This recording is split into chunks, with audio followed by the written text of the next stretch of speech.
নমস্কার বন্ধুরা, আমাদের জেনারেল নলেজের ক্লাসে আপনাদের আবারও স্বাগত। আপকামিং এক্সামগুলোতে কোশ্চেন কমন পাওয়ার জন্য আমাদের এই চ্যানেলের দিকে অবশ্যই চোখ রাখবেন। চলুন আজকের ক্লাসটি শুরু করা যাক। আজকের প্রথম কোশ্চেন হলো, রাজ্যসভার সদস্যদের নির্বাচিত করেন কারা? অপশান এ জনগণ, option B Lok Sabha, option C বিধানসভার নির্বাচিত সদস্যগণ, অপশান ডি বিধান পরিষদের নির্বাচিত সদস্যগণ। এক্ষেত্রে আনসার কী হবে? এক্ষেত্রে আনসার হবে অপশান সি, অর্থাৎ বিধানসভার নির্বাচিত সদস্যগণ রাজ্যসভার সদস্যদেরকে নির্বাচিত করে। আমরা জানি পার্লামেন্টের দুটি কক্ষ, লোকসভা এবং রাজ্যসভা। এই রাজ্যসভার সদস্যদের নির্বাচিত করেন কারা? বিধানসভার নির্বাচিত সদস্যগণ। আর লোকসভার সদস্যদের কারা নির্বাচিত করেন? সরাসরি জনগণ লোকসভার সদস্যদেরকে নির্বাচিত করেন। অর্থাৎ আমরা যাদের 18 বছর হয়ে গেছে তারাই কিন্তু লোকসভা সদস্যদেরকে আমরা নির্বাচিত করি। কে পাটলিপুত্র নগরের প্রতিষ্ঠাতা? Option A Bimbisara, option B Mahapadmananda, option C Ashoka, option D Udayana. এক্ষেত্রে আনসার হবে কি? আনসার হবে অপশান ডি, অর্থাৎ উদয়ন পাটলিপুত্র নগরের প্রতিষ্ঠাতা। তিনি কোন বংশের রাজা? তিনি কিন্তু হর্যঙ্ক বংশের রাজা। বিম্বিসার কোন বংশের রাজা? বিম্বিসারও হর্যঙ্ক বংশের রাজা। মহাপদ্মনন্দ নন্দ বংশের রাজা। অশোক মৌর্য বংশের রাজা। বিম্বিসারের উপাধি কি? মনে রাখবেন, বিম্বিসারের উপাধি কিন্তু শ্রেণিক। মহাপদ্মনন্দের উপাধি কি? মহাপদ্মনন্দের উপাধি হলো উগ্রসেন। মনে রাখবেন, এই যে নামগুলো অর্থাৎ তাদের অ্যানাদার নেম, তাদের উপাধি, এগুলো কিন্তু বিভিন্ন পরীক্ষাতে বারবার আসছে। কোন নদীকে বিহারের দুঃখ বলা হয়? Option A Damodar, option B Kosi, option C Son, option D ঘর্ঘর। এক্ষেত্রে আনসার হবে অপশান বি, অর্থাৎ কোশি রিভার। কোশি রিভারকে কিন্তু বিহারের দুঃখ বলা হয়। মনে রাখবেন, এই কোশি রিভার কিন্তু আমাদের গঙ্গার উপনদী। কোশি নদীটি মূলত তিনটি ছোট ছোট স্ট্রিম অর্থাৎ সানকোশি, অরুণকোশি এবং তামুর কোশির এই তিনটি স্ট্রিম মিলিত হয়ে হিমালয় থেকে উৎপন্ন হয়ে প্রবাহিত হয়েছে এবং এটি আমাদের বিহারের কাশীর কাছে এসে গঙ্গার সাথে মিলিত হয়েছে। এছাড়া বাকি যে নদীগুলো রয়েছে, দামোদর, সোন, ঘরঘরা, এরা সবাই কিন্তু গঙ্গার ট্রিবিউটারি। বন্ধুরা, সোম থেকে শুক্রবার প্রতিদিন যে আমাদের এই চ্যানেলে ক্লাস দেওয়া হয় তার ওপর নির্ভর করেই রবিবার সকাল 9টায় জব লাভ স্টাডি এই চ্যানেলের টেলিগ্রাম গ্রুপে একটি করে এক্সাম নেওয়া হয়। আপনারা অবশ্যই এই এক্সামে পার্টিসিপেট করবেন এবং আমাদের চ্যানেলটিকে সাবস্ক্রাইব করে আমাদের পাশে থাকবেন। দিনের আকাশকে নীল দেখার কারণ কি? অপশান এ আলোর নিয়মিত প্রতিফলন, অপশান বি বায়ুমণ্ডলে ভাসমান ধূলিকণার দ্বারা সূর্যের আলোর বিক্ষেপণ, অপশান সি আলোর প্রতিসরণ এবং ফাইনাল অপশান ডি কোনোটিই নয়। এক্ষেত্রে আনসার কি হবে? এক্ষেত্রে আনসার হবে অপশান বি, অর্থাৎ বায়ুমণ্ডলের ভাসমান ধূলিকণা দ্বারা সূর্যের আলোর বিক্ষেপণের জন্যই কিন্তু আমরা আকাশকে নীল দেখি। জাতীয় টিকাকরণ দিবস কবে পালিত হয়? অপশান এ 16ই মার্চ, অপশান বি 12ই মার্চ, অপশান সি 21শে মার্চ, অপশান ডি 26শে মার্চ। এক্ষেত্রে আনসার কি হবে? এক্ষেত্রে আনসার হবে অপশান এ, অর্থাৎ 16ই মার্চ জাতীয় টিকাকরণ দিবস পালিত হয়। 21শে মার্চ কি রয়েছে? 21শে মার্চ রয়েছে ওয়ার্ল্ড ফরেস্ট্রি ডে। যদি বলা হয় যে এই মার্চ মাসের কিছু ইম্পর্ট্যান্ট ডে যেগুলো আমাদের পরীক্ষাতে, পিএসসিতে, এসএসসিতে এবং ডব্লিউবিপি কনস্টেবলে বহুবার এসছে, সেগুলো কি কি?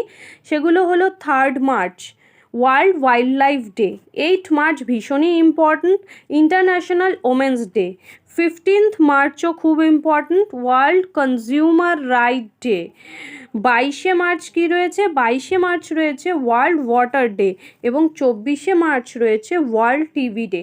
এগুলো কিন্তু মার্চ মাসের খুবই ইম্পর্ট্যান্ট ডে যেগুলো বারবার এক্সামে এসছে। লোকসভার প্রথম স্পিকার কে ছিলেন? Option A doctor GS Dhillon, option B GV Mavalankar, option C MN Ayyangar, option D N Sanjiva Reddy. এক্ষেত্রে আনসার কি হবে? আনসার হবে অপশান বি, অর্থাৎ GV মাভালঙ্কর হলেন লোকসভার প্রথম স্পিকার। লোকসভার বর্তমান স্পিকার হলেন ওম বিড়লা। একজন ব্যক্তি কতবার রাষ্ট্রপতি হতে পারেন তার কোনো ঊর্ধ্বসীমা নেই। কত নম্বর অনুচ্ছেদে এটি বলা হয়েছে? অনুচ্ছেদ মানে আর্টিকেলে। অর্থাৎ একজন রাষ্ট্রপতি যতবার খুশি রাষ্ট্রপতি হতে পারে, তার বয়সের কোনো ঊর্ধ্বসীমা নেই। এটি আমাদের সংবিধানের কত নাম্বার ধারায় বলা হয়েছে? অপশান এ 55 নং ধারায়, অপশান বি 57 নং ধারায়, অপশান সি 59 নং ধারায়, অপশান ডি 62 নং ধারায়। এক্ষেত্রে আনসার কি হবে? এক্ষেত্রে আনসার হবে অপশান বি, অর্থাৎ 57 নং ধারায় বলা হয়েছে যে একজন রাষ্ট্রপতি যতবার খুশি রাষ্ট্রপতি হতে পারেন। এক্ষেত্রে বয়সের কোনো ঊর্ধ্বসীমা নেই। এই যে রাষ্ট্রপতি সম্পর্কে সংবিধানের কত নম্বর অধ্যায়ে বলা রয়েছে? সংবিধানের 5 নম্বর অধ্যায়ে বলা রয়েছে। 52 থেকে 62 নং ধারায় রাষ্ট্রপতি সম্পর্কে বলা রয়েছে। এটা আমাদের মনে রাখতে হবে। 55 নম্বর ধারায় কি বলা হয়েছে? 55 নম্বর ধারায় বলা হয়েছে ম্যানার অফ ইলেকশন, অর্থাৎ কিভাবে রাষ্ট্রপতি নির্বাচন হবে। 59 নং ধারায় কি বলা হয়েছে? 59 নং ধারায় বলা হয়েছে লোকসভা, রাজ্যসভা এবং রাজ্য বিধানসভা বা বিধান পরিষদের কোনো সদস্যই কিন্তু রাষ্ট্রপতি হতে পারবেন না। 62 নং ধারায় কি লেখা রয়েছে? 62 নং ধারায় বলা হয়েছে vacancy of the office of president, অর্থাৎ প্রেসিডেন্ট যখন সেই পদ থেকে অব্যাহতি পাবেন, আমরা তো জানি 5 বছরের জন্য প্রেসিডেন্ট হয়, তারপর যে ভ্যাকেন্সি হচ্ছে সেটার থাকলে কি হবে, তার সেই ব্যাপারটাই বলা রয়েছে 62 নং ধারায়। তবে মনে রাখবেন কখনোই এই রাষ্ট্রপতি পদ খালি থাকে না। রাষ্ট্রপতি পদে থাকাকালীন অবস্থাতেই তার রিলিজের আগেই নির্বাচন হয়ে যায় কে নতুন প্রেসিডেন্ট হবে। এক্ষেত্রে একটা ইম্পর্ট্যান্ট আর্টিকেল 61 নং আর্টিকেল আমাদের মনে রাখতে হবে। বহুবার পিএসসির বহু পরীক্ষায় এটা এসছে, WBCS এ বহুবার এসছে, কনস্টেবলেও এসছে। 61 নং ধারায় কি রয়েছে? 61 নং ধারাতে কিন্তু রয়েছে প্রেসিডেন্টের ইমপিচমেন্ট, অর্থাৎ প্রেসিডেন্টকে তার এই যে প্রেসিডেন্ট পদ তার থেকে অব্যাহতি দেওয়ার ক্ষমতা রয়েছে এই পার্লামেন্টের হাতেই। 1995 সালে মিড ডে মিল প্রকল্প কোন পরিকল্পনায় চালু হয়? অপশান এ পঞ্চম পঞ্চবার্ষিকী পরিকল্পনা, অপশান বি ষষ্ঠ পঞ্চবার্ষিকী পরিকল্পনা, অপশান সি সপ্তম পঞ্চবার্ষিকী পরিকল্পনা, অপশান ডি অষ্টম পঞ্চবার্ষিকী পরিকল্পনা। ক্ষেত্রে আনসার হবে অপশান ডি, অর্থাৎ অষ্টম পঞ্চবার্ষিকী পরিকল্পনা। অনেক সময় এই যে 1995 সালে মিড ডে মিল প্রকল্প চালু হয়েছে সেটা বলা থাকে না, সরাসরি বলে মিড ডে মিল প্রকল্প কবে চালু হয়েছে। সেক্ষেত্রে আনসার তো হবে অষ্টম পঞ্চবার্ষিকী পরিকল্পনায়। তবে আমরা জানি যে পঞ্চবার্ষিকী পরিকল্পনা শুরু হয়েছিল কবে? 1951 সাল থেকে, আর প্রতি 5 বছরের জন্য হয়, তাই আমরা ক্যালকুলেট করলেই কিন্তু হিসাবটা পেয়ে যাব। এই মিড ডে মিল প্রকল্প যখন চালু হয়েছিল তখন ভারতের প্রধানমন্ত্রী কে ছিলেন? তখন ভারতের প্রধানমন্ত্রী ছিলেন নরসিমা রাও। আর এক্ষেত্রে যে ফান্ড অ্যালোকেশন সেটা কেমনভাবে হতো, অর্থাৎ সেন্ট্রাল কত দিত আর স্টেট কত দিত? মনে রাখবেন সেন্ট্রাল থেকে দেওয়া হতো 60% এবং স্টেট থেকে দেওয়া হয় 40%। এইভাবে ফান্ড অ্যালোকেশন হয়। প্রথম মিড ডে মিল প্রকল্প কোন রাজ্যে চালু হয়েছিল? ইন্ডিয়ার তামিলনাড়ুতে কিন্তু প্রথম এই মিড ডে মিল প্রকল্প চালু হয়। তারপর সারা ভারতবর্ষে এই প্রকল্প চালু হয়। কুখ্যাত জালিয়ানওয়ালাবাগের হত্যাকাণ্ড কবে হয়েছিল? 13 মার্চ 1919, 13 এপ্রিল 1919, 13 মে 1919, অপশান ডি 13 জুন 1919। এক্ষেত্রে আনসার কি হবে? এই কোশ্চেনটা কিন্তু WBCS এ বহুবার এসেছে। এক্ষেত্রে আনসার কি হবে? আনসার হবে অপশান বি, অর্থাৎ 13 এপ্রিল 1919 সালে হয়েছিল। কোন সালে 64 দিন অনশনের পর যতীন দাস শহীদ হন? Option A 1927, option B 1928, option C 1929 এবং অপশান ডি 1930। এক্ষেত্রে আনসার কি হবে? এক্ষেত্রে আনসার হবে অপশান সি, অর্থাৎ 1929 সালে যতীন দাস অভুক্ত থেকে মারা যান। 1928 সালে কি হয়েছিল? মনে রাখবেন 1928 সালে কিন্তু সাইমন কমিশন ভারতে এসেছিল। 1927 সালে সাইমন কমিশন গঠন হয়েছিল। 1930 সালে ভগৎ সিং এবং তার সহযোগীরা মিলে সংবিধান সভাতে, অর্থাৎ কনস্টিটিউশন অ্যাসেম্বলিতে বোমা ফাটিয়েছিলেন। অর্থাৎ বোমা বিক্ষেপণ করেছিলেন। 1922 সাল উল্লেখযোগ্য গুরুত্বপূর্ণ ঘটনা কোনটি? 1922 সালের উল্লেখযোগ্য গুরুত্বপূর্ণ ঘটনা কোনটি? অপশান এ চৌরিচৌরা ঘটনা, অপশান বি অসহযোগ আন্দোলন, option C Simon commission, option D Khilafat আন্দোলন। এক্ষেত্রে আনসার কী হবে? আনসার হবে অপশান এ, অর্থাৎ চৌরিচৌরা ঘটনা। 1922 সালের সাথে আমরা জানি যে এখানে দুটো অপশানই জড়িত, তবে স্পেসিফিক্যালি বললে চৌরিচৌরা ঘটনাই হবে। 1922 সালে 4 ফেব্রুয়ারি এই অসহযোগ আন্দোলনের সাথে যুক্ত যে সাধারণ মানুষ, তারা উত্তরপ্রদেশের গোরক্ষপুর জেলার চৌরিচৌরায় একটি থানায় আগুন লাগিয়ে দেয়। আর এই ঘটনাতেই আহত হয়ে গান্ধীজি এই অসহযোগ আন্দোলনের সমাপ্তি ঘটান, অর্থাৎ অসহযোগ আন্দোলন বন্ধ করে দেন। অসহযোগ আন্দোলন কবে থেকে কবে হয়েছিল? 1920 সালে চালু হয়েছিল এবং 1922 সালে গান্ধীজি এই আন্দোলনকে থামিয়ে দেন। 1922 সালের 12 ফেব্রুয়ারি গান্ধীজি এই আন্দোলন বন্ধ করেন 4 ফেব্রুয়ারির ঘটনার ওপর নির্ভর করে। 2016 সালে প্রতিষ্ঠিত ISA অর্থাৎ ইন্টারন্যাশনাল সোলার অ্যালায়েন্সেসের সদর দপ্তর কোথায়? Option A Ethiopia, option B Spain, option C Bharat, option D Portugal. এক্ষেত্রে আনসার কী হবে? আমরা জানি সবাই, এক্ষেত্রে আনসার হবে অপশান সি, অর্থাৎ ভারত। ভারতের হরিয়ানাতে কিন্তু এই ইন্টারন্যাশনাল সোলার অ্যালায়েন্সের সদর দপ্তর রয়েছে। নাবার্ডের পুরো নাম কি? National board for agriculture and rural development, national bank for agriculture and rural development, option C national board for architecture and rural development, and option D none of this. এক্ষেত্রে answer কি হবে? এক্ষেত্রে আনসার হবে option B, অর্থাৎ national bank for agriculture and rural development. এই NABARD কবে গঠিত হয়? নাবার্ড কিন্তু গঠিত হয় 1982 সালে 12ই জুলাই। এটাও WBCS-এ এবং মিসলেনিয়াসে এসেছে। এটা PYQ অর্থাৎ প্রিভিয়াস ইয়ার্স কোশ্চেন। নাবার্ড কেন গঠিত হয়েছিল? গ্রামীণ এলাকার মানুষদের খুব সহজ শর্তে ঋণ দিয়ে তাদের উন্নতির জন্য এই ব্যাংকগুলো গঠিত হয়েছিল। গর্ভবতী মহিলাদের দুধের উৎপাদন সহায়তা করে কোন হরমোন? অর্থাৎ গর্ভবতী মহিলাদের যে দুধ উৎপাদন হয় তাতে সাহায্য করে কোন hormone? Option A thyrotrophic hormone, option B lactogenic hormone, option C metabolic hormone, option D oxytocin বা পিটোসিন হরমোন। এক্ষেত্রে আনসার কী হবে? আনসার হবে অপশান বি, অর্থাৎ ল্যাক্টোজেনিক হরমোন। আমরা জানি দুধের সাথে ল্যাক্টোজ কথাটা জড়িত, তাই উত্তরটা জানা খুবই সহজ। থাইরোট্রফিক হরমোনের কাজ কি? থাইরোট্রফিক হরমোন মূলত থাইরয়েড গ্রন্থির গ্রোথ এবং ফাংশনকে নিয়ন্ত্রণ করে। অক্সিটোসিন বা পিটোসিন হরমোনের কাজ কি?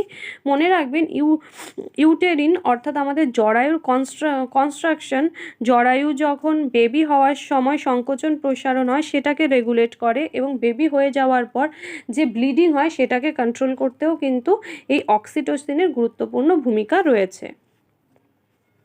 ইংলিশ চ্যানেল পার হওয়া প্রথম মহিলা কে ছিলেন?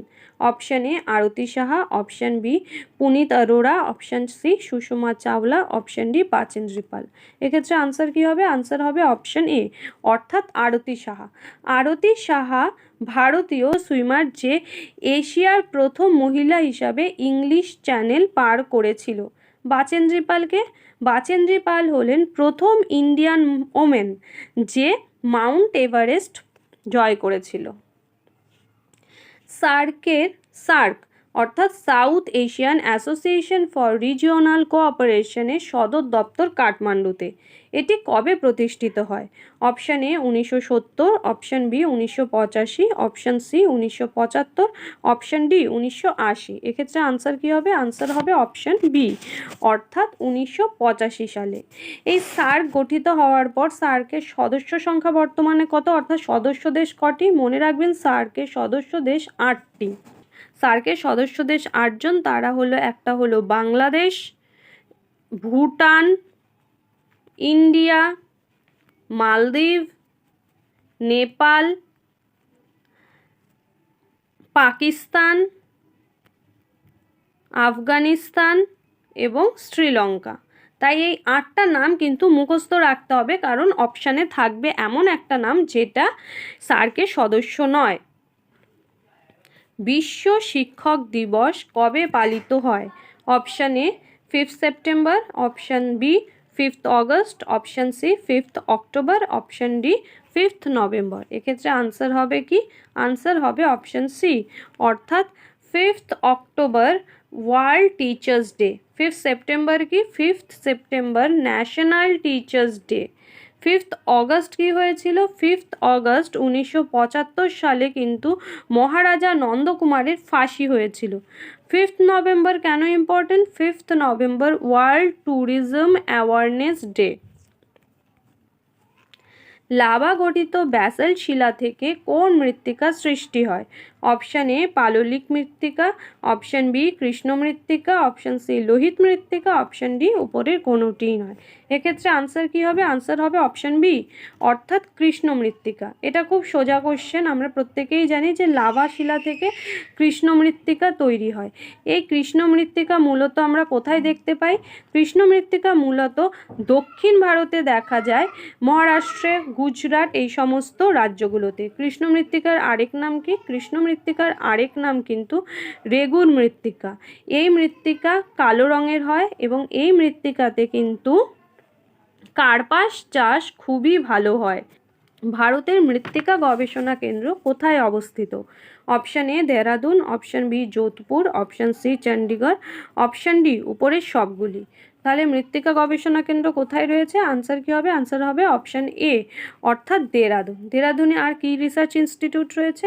দেহরাদুনে কিন্তু পেট্রোলিয়াম রিসার্চ ইনস্টিটিউটও রয়েছে। এছাড়া দেহরাদুনের সার্ভে অফ ইন্ডিয়াও রয়েছে। যোধপুরে কি রয়েছে? যোধপুরে রয়েছে central arid zone research institute. চণ্ডীগড়ে কি রয়েছে? চণ্ডীগড়ে রয়েছে CSIR institute of microbial technology. New India সাপ্তাহিক সংবাদপত্রের সম্পাদক কে ছিলেন? Option A Aurobindo Ghosh, option B Annie Besant, option C Bipin Chandra Pal, option D Rammohan Roy. Answer কি হবে? এক্ষেত্রে আনসার হবে অপশান সি, অর্থাৎ বিপিন চন্দ্র পাল। বন্ধুরা, কোশ্চেনটা কিন্তু ভেরি ইম্পর্ট্যান্ট। এটা কিন্তু আইবির এক্সামে এসেছিল। তাছাড়া কোশ্চেনটা একটু ভালো করে নজর রাখতে হবে, কারণ এখানে সাপ্তাহিক বলেছে। নিউ ইন্ডিয়া কিন্তু দুজনার পত্রিকা। যখন সাপ্তাহিক বলবে তখন আনসার হবে বিপিন চন্দ্র পাল। কিন্তু যদি বলা হয় daily newspaper, New India daily newspaper, তখন কিন্তু হবে ডেইলি বললে অ্যানি বেসান্ত। অ্যানি বেসান্তদের ডেইলি নিউজ পেপার আর বিপিন চন্দ্রের সাপ্তাহিক নিউজ পেপার। অরবিন্দ ঘোষের নিউজ পেপারের নাম কি? একটা ইম্পর্ট্যান্ট নিউজ পেপার অরবিন্দ ঘোষের, বন্দে মাতারাম অরবিন্দ ঘোষের ইম্পর্ট্যান্ট নিউজ পেপার। রামমোহন রায়ের নিউজ পেপার কি? সংবাদ কৌমুদি, যেটা 1921 সালে তিনি চালু করেছিলেন। আর একটা হলো মিরাত উল আকবর। এই দুটো নামও কিন্তু বারবার পরীক্ষায় এসেছে। বন্ধুরা, সোম থেকে শুক্রবার কিন্তু প্রতিদিন সকাল 8টায় কারেন্ট অ্যাফেয়ার্সের আমরা ক্লাস দিই ওয়ান লাইনার এডুকেশন চ্যানেলে, এবং রাত 8টায় আমাদের এই চ্যানেলে অর্থাৎ জব লাভ স্টাডি চ্যানেলে জিকে ক্লাস দিই। আপনারা অবশ্যই আমাদের এই ক্লাসগুলোর দিকে নজর রাখবেন, এবং আপনাদের যদি আমাদের ক্লাস ভালো লেগে থাকে তাহলে অবশ্যই চ্যানেলটিকে সাবস্ক্রাইব করে আমাদের পাশে থাকবেন। এই যে সোম থেকে শুক্রবার প্রতিদিন ক্লাস নেওয়া হচ্ছে, তার উপর নির্ভর করে কিন্তু প্রতি রবিবার সকাল 9টায় জব লাভ স্টাডি চ্যানেলের যে টেলিগ্রাম গ্রুপ রয়েছে সেখানে একটি করে এক্সাম নেওয়া হয়। আপনারা অবশ্যই সেই এক্সামে পার্টিসিপেট করবেন।